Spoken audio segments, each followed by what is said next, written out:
평생에 한 번 있을까 말까 하는 순교를 결단하지 마십시오. 남들이 볼 때 보잘것없어 보이는 작은 일부터 충성하십시오. 왜냐하면 이런 작은 일들의 연속이 대부분의 사람들의 일상이기 때문입니다.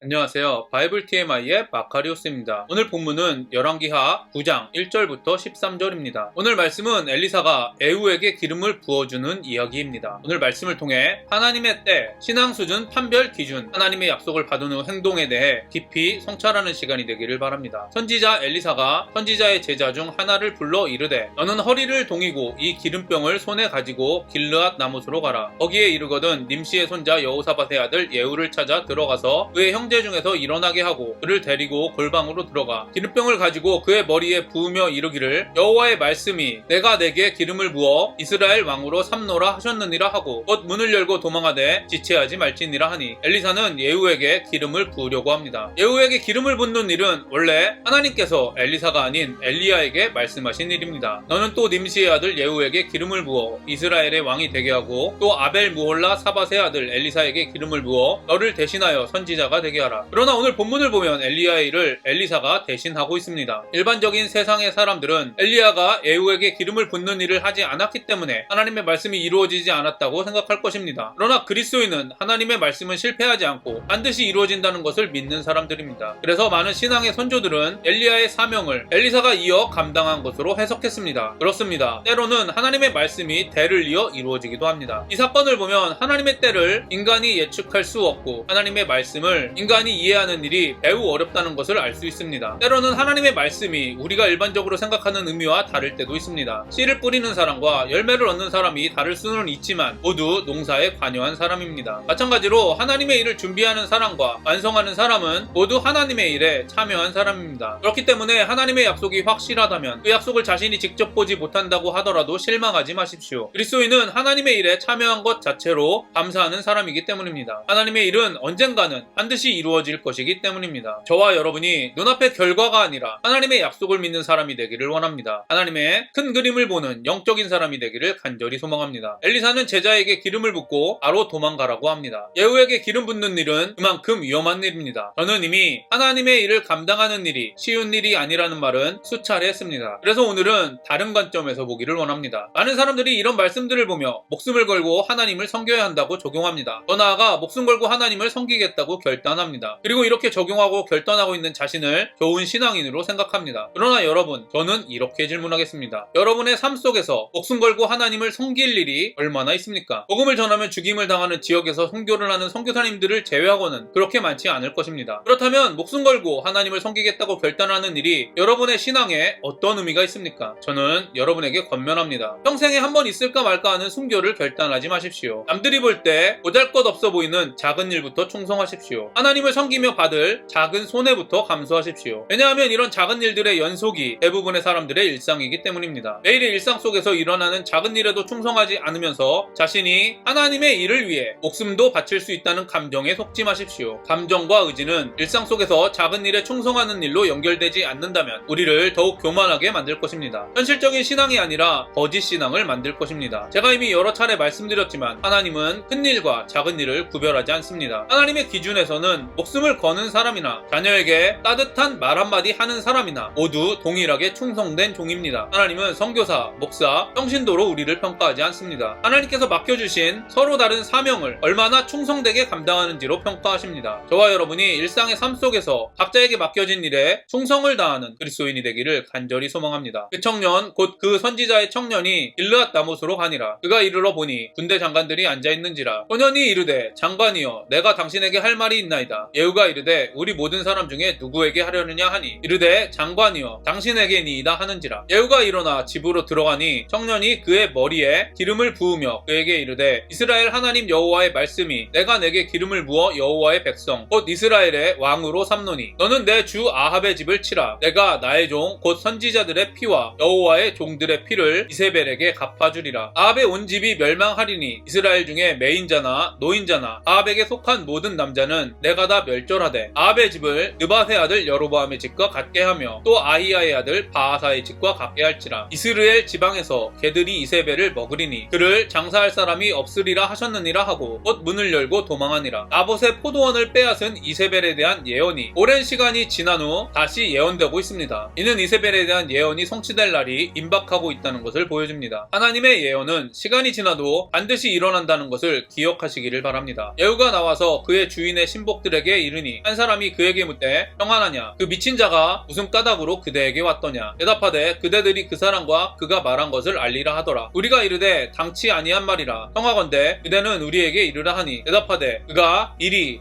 내게 말하여 이르기를 여호와의 말씀이 내가 내게 기름을 부어 이스라엘 왕으로 삼는다 하셨다 하더라 하는지라. 우리가 각각 자기의 옷을 급히 가져다가 섬돌이 곧 예후의 밑에 깔고 나팔을 불며 이르되 예후는 왕이라 하니라. 왕이 살아있는데 기름 부음을 받는다는 것은 반역을 의미합니다. 그럼에도 불구하고 예후가 순순히 선지자의 기름 부음을 허락했다는 것은 목숨을 걸고 반역을 하기로 결심했다는 것을 보여줍니다. 어떤 사람들은 예후의 반역할 욕심을 엘리사가 부추겼다고 말하기도 합니다. 그러나 많은 주석가들은 예후가 엘리야의 예언을 오랜 시간 동안 마음속에 담아두고 인내했다고 말합니다. 저도 이렇게 생각합니다. 예후는 오랜 시간 하나님의 때를 기다렸습니다. 그리고 하나님의 때가 왔을 때 주저하지 않았습니다. 이쯤에서 우리들의 모습을 바라보기 원합니다. 하나님의 약속을 받고 기뻐하던 여러분, 하나님의 약속이 오랜 시간 이루어지지 않았을 때, 자신이 생각한 때에 이루어지지 않았을 때 여러분의 반응을 살펴보시기를 바랍니다. 하나님의 능력을 믿지 못하고 있지는 않습니까? 잘못 들었다고 포기하지는 않았습니까? 지금도 사단은 하나님의 능력을 불신하게 하거나 하나님의 말씀을 들은 우리들의 믿음을 흔들고 있습니다. 물론 하나님이 하시는 일은 우리가 하나님을 불신하든 흔들리든 상관없이 이루어집니다. 그러나 하나님의 약속을 믿은 예후를 보십시오. 얼마 전까지만 해도 이스라엘 왕과 함께 싸웠던 장군들이 예후의 반역에 주저없이 동참합니다. 이러한 사실은 예후가 자신의 목숨을 걸어도 될 만큼 믿을 만한 사람이라는 것을 보여줍니다. 예후는 하나님의 예언을 그냥 기다린 것이 아니라 장군들의 신망을 얻으며 기름 부음 받고 이스라엘 왕이 될 준비를 했습니다. 다시 한번 말씀드리겠습니다. 예후가 이스라엘 왕이 될 준비를 하지 않고 포기했다고 하더라도 하나님께서는 예후를 왕으로 세우셨을 것입니다. 그러나 예후는 하나님의 약속을 믿고 준비했습니다. 저는 예후의 모습이 그리스도인의 모습이어야 한다고 생각합니다. 우리가 하나님의 약속을 이루기 위해 노력하는 것이 아니라 하나님의 약속을 믿기 때문에 노력하는 것입니다. 다시 말하면 그리스도인은 구원받기 위해 하나님께 순종하는 것이 아니라 하나님의 성품으로 다시 태어난 구원을 받았기 때문에 하나님께 순종하는 것입니다. 많은 그리스도인들이 착각하는 것이 있습니다. 많은 그리스도인들이 구원을 위해 기도합니다. 헌신을 합니다. 그러다가 어떤 계기로 구원을 받았다는 생각이 들면 더 이상 구원을 위해 기도하지 않습니다. 이미 구원받았다고 생각하기 때문입니다. 죄를 짓습니다. 하나님의 구원은 절대 변하지 않는다고 생각하기 때문입니다. 그렇습니다. 하나님이 주신 구원은 우리의 행동과는 상관없이 절대 변하지 않습니다. 그러나 동시에 하나님이 주신 구원은 죄를 합리화하지 않습니다. 왜냐하면 하나님이 예수님을 통해 우리에게 주신 구원은 죄를 미워하는 하나님의 본성으로 다시 태어나는 것이기 때문입니다. 마찬가지로 하나님의 약속이 확실하다면 우리의 행동과는 상관없이 반드시 이루어집니다. 그러나 동시에 하나님의 약속이 확실하다고 믿는 사람들은 가만히 있지 않습니다. 기도합니다. 준비합니다. 저와 여러분이 하나님이 약속하셨기 때문에 아무것도 하지 않아도 된다라고 착각하게 만드는 사단의 공격에 행동하는 믿음으로 대답하는 참된 그리스도인이 되기를 간절히 소망합니다. 믿지 않는 부모님, 자녀 등 사랑하는 사람의 영혼을 위해 기도하는 일을 멈추지 마십시오. 만약 여러분이 사랑하는 사람의 영혼을 구원해 주시겠다는 음성을 듣고 기도하는 일을 멈춘다면 그것은 아마도 사단의 음성일 확률이 매우 높습니다. 왜냐하면 하나님의 음성이 분명하다면 여러분은 더욱더 하나님께 기도하며 영혼의 구원을 기대할 것이기 때문입니다. 마지막으로 다시 한번 말씀드리겠습니다. 세상 사람들은 약속을 하기 전에는 간과 쓸개도 빼줄 것 같이 잘해주다가 도장을 찍으면 돌변합니다. 그러나 그리스도인은 다릅니다. 하나님의 약속을 믿기 전에는 하나님과 상관없이 살고 심지어 원수처럼 대적합니다. 그러나 하나님의 약속을 믿으면 자기를 부인하고 하나님의 능력을 의지합니다. 하나님의 뜻에 순종하는 일을 기쁨으로 생각합니다. 거룩하지 못한 자신의 모습을 애통해야 합니다. 저와 여러분이 받은 구원이 어떤 구원인지 깊이 묵상해 보십시오. 하나님의 약속을 받기 전과 받은 후 어떻게 변했는지 자신을 돌아보십시오. 하나님의 약속을 받은 저와 여러분이 약속의 성취를 위해 두렵고 떨림으로 인내로 준비하고 노력하는 참된 그리스도인이 되기를 간절히 소망합니다. 제가 오늘 여러분과 적용하고 싶은 부분을 말씀드리겠습니다. 첫 번째, 하나님께 기도로 응답받은 약속의 결과가 나타나지 않았을 때 어떻게 행동했는지 돌아보시기를 바랍니다. 두 번째, 신앙의 수준을 하나님을 위해 목숨을 걸겠다는 결단과 감정으로 판단하고 있는지, 일상 속에 일어나는 작은 일에 충성하고 손해보는 것으로 판단하고 있는지 여러분의 신앙 수준 판별 기준을 살펴보시기를 바랍니다. 세 번째, 하나님의 약속을 받고 세상 사람들처럼 행동하는 행동하는지, 그리스도인처럼 행동하는지 자신의 모습을 점검하시기를 바랍니다. 오늘도 행복한 하루가 되시기를 바랍니다.